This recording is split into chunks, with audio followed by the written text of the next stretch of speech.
ಈ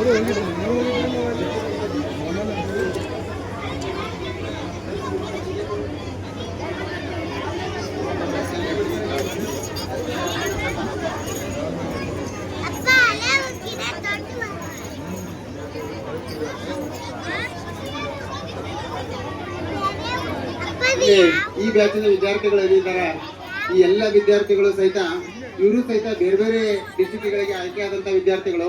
ಇಲ್ಲಿ ಏನು ವಿದ್ಯಾರ್ಥಿಗಳನ್ನು ನೋಡ್ತಾ ಇದ್ದೀರಿ, ಇಲ್ಲಿ ಸುನೀಲ್ ನವೋದಯಕ್ಕೆ ಸೆಲೆಕ್ಟ್ ಆದಂತ ವಿದ್ಯಾರ್ಥಿ, ಆಮೇಲೆ ಇಲ್ಲಿ ಸಾವಿತ್ರಿ ಅಂತ ಹೇಳಿ ವಿದ್ಯಾರ್ಥಿ ನೋಡ್ತಾ ಇದ್ರಿ. ಈ ಮಗು ಧಾರವಾಡ ಡಿಸ್ಟಿಕ್ಗೆ 3B ಇದ್ರೂ ಸಹಿತ ಅಲ್ಲಿ ಸೆಲೆಕ್ಟ್ ಆಗಿರ್ಲಿಲ್ಲ.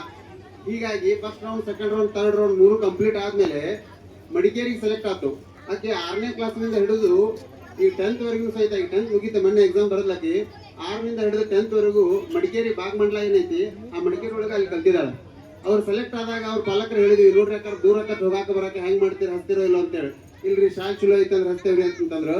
ಹಂಗಂದ್ರೆ ಎಲ್ಲಿ ಅರ್ಧ ಮಾಡ್ತಾರೋ ಒಂದ್ ವರ್ಷ ಹೋಗಿ ಬಿಡ್ತಾರೋ ಅಂತ ಮಾಡಿದ್ವಿ. ಆದ್ರೆ 6ನೇ ಕ್ಲಾಸ್ನಿಂದ ಹಿಡಿದು ಇಲ್ಲಿವರೆಗೂ ಸಹಿತ ಅಲ್ಲೇ ಮಡಿಕೇರಿ ಒಳಗ ಕಂಟಿನ್ಯೂ ಮಾಡಿ SSLC ಕಂಪ್ಲೀಟ್ ಮಾಡಿದಾರ. ಹೀಗಾಗಿ ಇನ್ನು ಮುಂದೆ PUC ಶಿಕ್ಷಣವನ್ನ ಮುಂದೆ ಆರಂಭ ಮಾಡೋರಿದ್ದಾರೆ.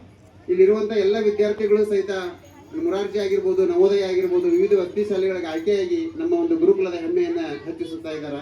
ಈ ವಿದ್ಯಾರ್ಥಿಗಳಿಗೆ ಹೇಳೋದೇನು ಅಂತಂದ್ರೆ, ಇವತ್ತೇನು ನೀವು ಪ್ರಶಸ್ತಿ ಪಡ್ಕೊಳ್ತಾ ಇದ್ದೀರಿ, ಇನ್ನೊಂದು ದಿವಸ ನಿಮ್ಮ ಜೀವನದೊಳಗ ಒಳ್ಳೆ ದೊಡ್ಡ ಸಾಧನೆಯನ್ನ ಮಾಡಬೇಕು. ಮತ್ತೆ ಸಾಧನೆಯನ್ನ ಮಾಡಿ ಮತ್ತೆ ಈ ವೇದಿಕೆಗೆ ನೀವು ಬರಬೇಕು. ಅವಾಗ ಬಂದಾಗ ಮತ್ತೆ ನಾವು ನಿಮ್ಗೆ ಸನ್ಮಾನ ಮಾಡುವಂತ ಕಾರ್ಯವನ್ನು ಮಾಡಬೇಕು. ಹೀಗಾಗಿ ಈ ಕೇವಲ ಆಯ್ಕೆ ಆಗೋದಷ್ಟೇ ಅಲ್ಲ, ಮುಂದೆ ಜೀವನದೊಳಗ ಒಳ್ಳೆ ಒಳ್ಳೆ ಸಾಧನೆ ಮಾಡಬೇಕು, ಒಳ್ಳೆ ಒಳ್ಳೆ ಹುದ್ದೆಗಳನ್ನ ನೀವು ಅಲಂಕರಿಸಬೇಕು ಅಂತೇಳಿ ನಾನು ನಿಮ್ಮಲ್ಲಿ ಕೇಳ್ಕೊಳ್ತಾ ಇದ್ದೀನಿ.